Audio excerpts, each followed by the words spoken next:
баравме и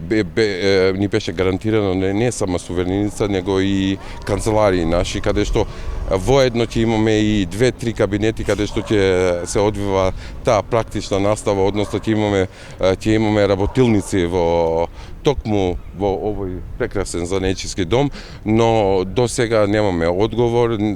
Не би знаеле да ви кажеме за тоа, бидејќи ние не сме одговорни, како комора ние во локално ниво веќе се истакнавме и одржавме и ред обуки за занечиите, успеавме да добиваме и субвенции за старите занаети, но гледаме дека моментално немаме таков одговор кој би можел да ви го дадам. Се надевам дека локалните власти ќе го слушнат ова и ќе размислат добро, бидејќи во нашиот град покрај што недостасува еве сувереница, недостасува сега и моментално и тески каде што занечиите би можеле да се истакнат, односно да ги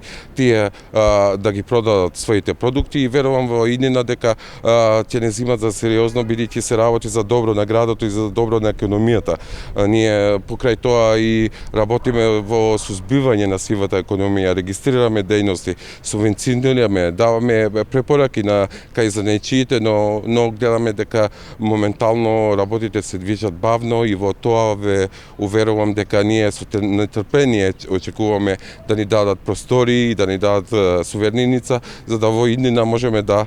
се истакнеме уште подобро.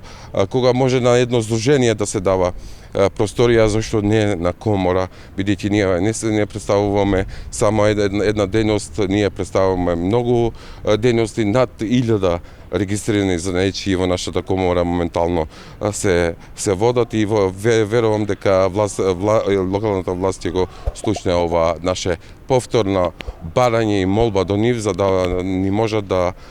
имаме и канцеларии и сувереница во нашиот град.